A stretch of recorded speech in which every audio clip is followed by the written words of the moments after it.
हम शांति चाहते हैं, ये तो दुनिया ने देखा।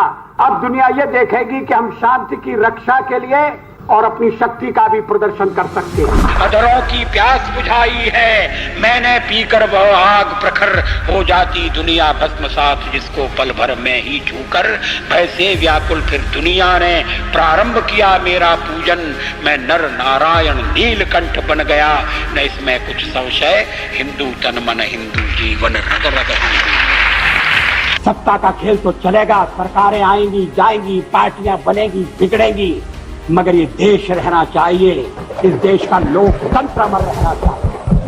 भारतवर्ष एक ऐसा देश जिसे प्रकृति ने अपनी भरपूर संपदा से नवाजा। यह भूमि जहां गंगा जैसी पवित्र नदी बहती है, जहां हिमालय प्रहरी बनकर हमारे देश की रक्षा करता है, मिट्टी में अमृत की तरह उबरता और इतिहास जो समुद्र मंथन से छलके अमृत की 4 बूंदों से हरिद्वार, प्रयाग, नासिक और उज्जैन को विशेष बनाता है।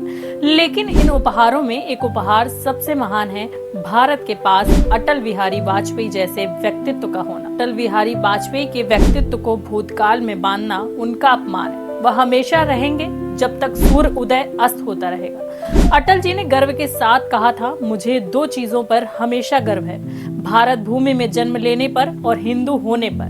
वह कहते थे, हिंदू तन मन हिंदू जीवन, रग रग हिंदू मेरा परिचय। हिंदू तन मन हिंदू जीवन रग रग हिंदू मेरा परिचय। मैं आज पुरुष निर्भयता का वरदान लिए आया भूपल, पै पीकर सब मरते आए, मैं अमर हुआ लो विष पीकर। उनका जीवन, उनकी कविताएं, उनका संघर्ष और उनकी नीतियां इस बात का प्रमाण है कि वे न केवल भारत के प्रधानमंत्री थे, बल्कि भारत के आत्मा को समझने वाले अद्वितीय नेता भी थे। अटल जी की निर्भीकता और हाजिर जवाबी। अटल जी का जीवन सच्चाई और साहस का पर्याय था। 1999 में जब संसद में बहुमत साबित करना था तो उन्होंने सत्ता के लिए समझौता करने से इनकार कर दिया। उन्होंने कहा था, यदि सत्ता पाने के लिए सिद्धांतों से समझौता करना पड़े तो ऐसी सत्ता को चिमटे से भी छूना पसंद नहीं करूंगा। पार्टी तोड़कर सत्ता के लिए नया गठबंधन करके अगर सत्ता हाथ में आती है तो मैं ऐसी सत्ता को चिमटे से भी छूना पसंद नहीं करूंगा।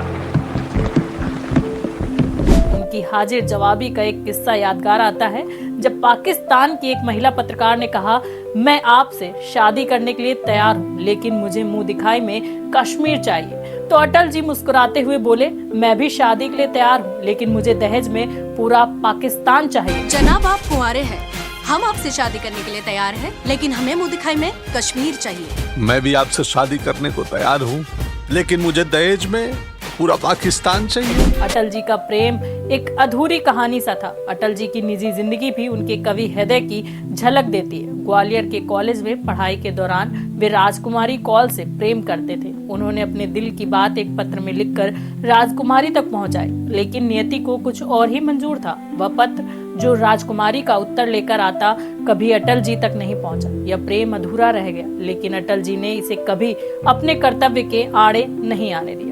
आपातकाल के दौरान जब लोकतंत्र पर अंधेरा छा गया था, अटल जी ने निर्भीक होकर अपनी आवाज बुलंद की। इंदिरा गांधी ने उनकी तुलना हिटलर से की तो अटल जी मुस्कुराते हुए बोले, यदि आपको मेरा हाथ हिलाना पसंद नहीं तो मैं आज से पैर हिलाकर बोलूंगा। ये मॉरल इंटेग्रिटी क्या है? What is moral integrity? क्या मतलब है इसका? अध्यक्ष महोदय, इन शब्दों के लिए श्रीमती सोनिया गांधी को खेद प्रकट करना चाहिए। अगर बहुमत नैतिकता से नहीं चल रहा तो फिर क्या अल्पमत से हम आशा करें कि वो नैतिकता की दुहाई देगा?